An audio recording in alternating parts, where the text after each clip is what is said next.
Katiso KT Molefe, to many South Africans, is just a mafia gang member and cartel leader. But today, we will be unveiling every single detail about him, the full story of his rise and fall, his current whereabout, the controversies, and his dealings across the country and the continent at large. Are you curious to know? Then stay with us until the end of the video, and don't forget to hit the like button and subscribe for more updates. Katiso KT Molefe was born on September 9, 1963 in Meadowlands, Soweto. He came of age during a turbulent period in South Africa's history, shaped by the aftermath of the 1976 uprisings. After completing his matric, he pursued further studies at Vista University, now known as the University of Johannesburg's Soweto campus, and qualified as a teacher. Records confirm that he did not require an interpreter during legal proceedings and that Meadowlands, Soweto, is his place of birth.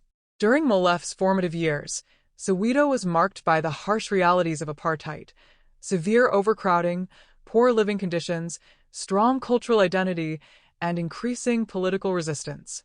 This era also coincided with the spread of crack cocaine in townships, which led to the rise of several notorious drug figures.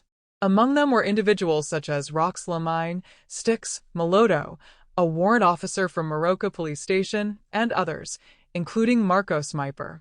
Marcos Meiper later became a powerful drug kingpin, controlling operations that extended from Soweto and Brixton to the southern parts of Johannesburg. He reportedly held multiple passports and managed an extensive network of runners. According to allegations, Katiso Molefe, known on the streets as Slit, was linked to this criminal structure. By 2002, Molefe was allegedly involved in drug trafficking activities in the United Kingdom, where he was arrested during a major police operation. Marcos's inner circle reportedly included various business associates, among them Thebogo Magasawa, head of the SMMT Online Consortium, later known as Cloud Seed.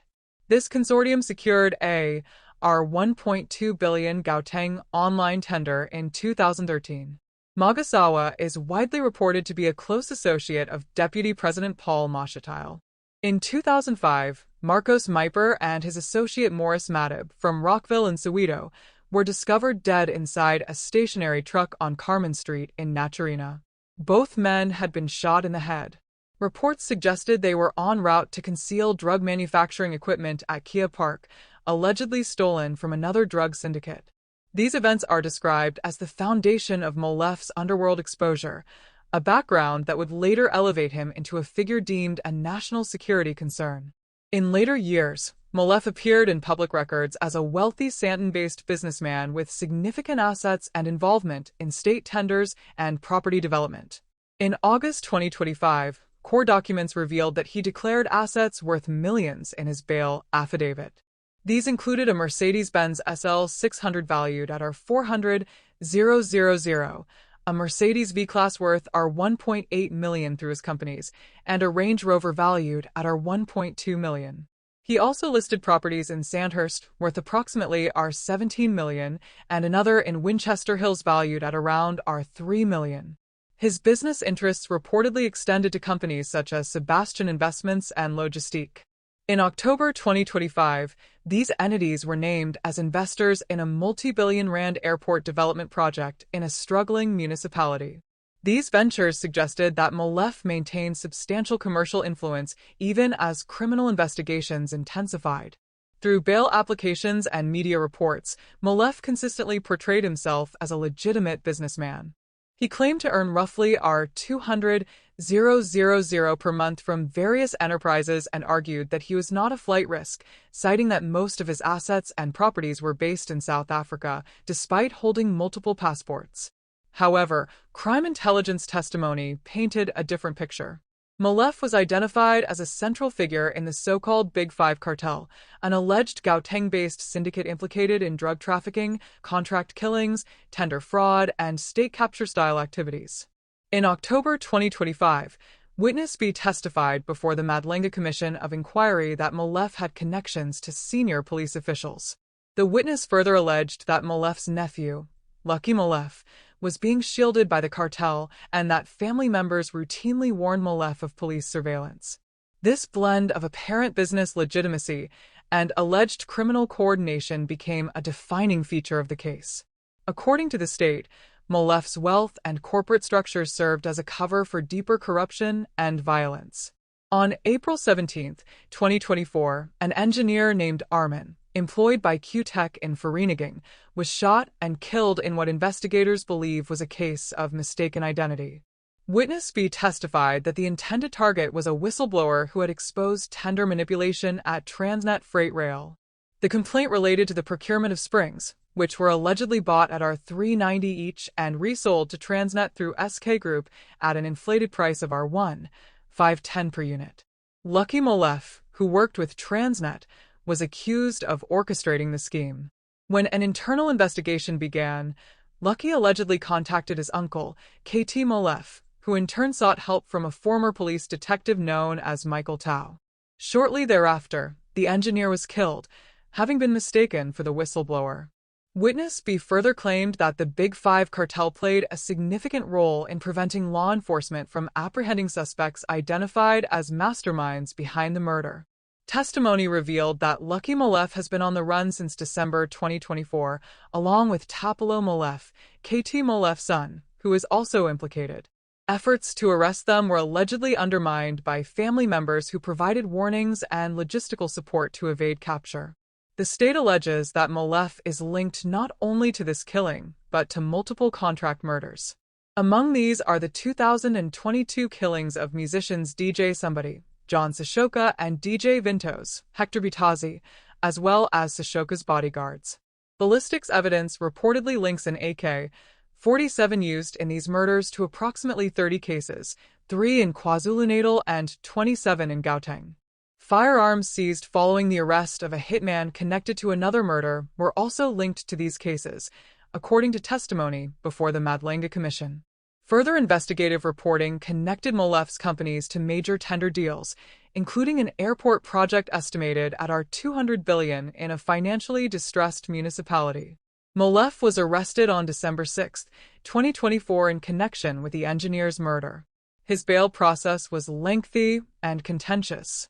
In August 2025, the state opposed bail, citing fears of witness intimidation. On October 10, 2025, the Gauteng High Court granted bail of R$400,000, in addition to an earlier R$100,000 granted in a related matter. State witnesses warned that his release could compromise investigations, destroy evidence, or place witnesses at risk. Evidence presented to the Madlenga Commission suggested that Molefe's network had penetrated law enforcement structures. CCTV footage allegedly showed a subordinate of Deputy National Police Commissioner Shadrach Sibiya visiting Molefe's residence and leaving with a white paper bag days before his arrest. Additional testimony alleged that Hawks officers conducting search and seizure operations claimed they were acting on instructions from senior leadership. The Commission is now examining whether organized crime syndicates, such as the Big Five, have infiltrated and compromised the justice system, with Molefe's case central to this inquiry.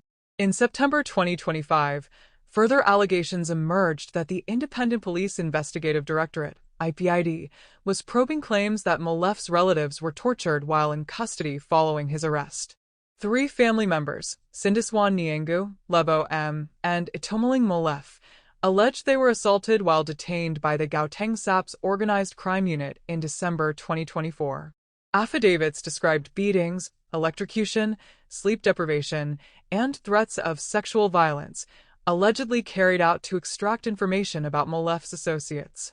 Nyenga detailed being taken from her four-ways home by masked men without a warrant, transported to multiple locations, and subjected to severe abuse, including electrocution.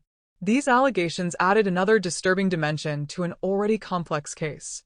By August 2025, Molefe's bail affidavits laid bare his wealth, luxury vehicles, properties, and claimed income, while the state argued that these assets were derived from fraud, tender manipulation, and violence. Witnesses also alleged that bribes amounting to R$2.5 million were paid to secure bail. Despite ongoing investigations, some of his former companies continued securing major deals shortly after his release. Lucky Molefe remains at large, allegedly protected by the Big Five cartel, while Tapelo Molefe continues to evade arrest. Audio recordings presented to the commission revealed instructions for them to stay away from Soweto and keep their phones switched off, with family members accused of aiding their escape. The Molefe saga goes beyond one individual. It exposes the convergence of business interests, state contracts, policing, and organized crime in South Africa. His alleged use of hit squads, luxury assets as fronts, and influence within law enforcement mirrors broader patterns under investigation by the Madlenga Commission. This is not merely the story of a businessman's rise and fall. It is a stark illustration of how money, power, and political access can undermine the rule of law. Molefe's case suggests a system where authority is negotiable, accountability is selective, and institutions are vulnerable to exploitation. Ultimately, the case raises an uncomfortable reality. Molefe may not be an anomaly, but a symptom of deeper systemic decay. Until South Africa confronts the conditions that allow such networks to thrive, similar stories will continue to emerge. Different names, identical crimes, and the same broken institutions. The question remains, when will the police service truly operate in step with the justice system?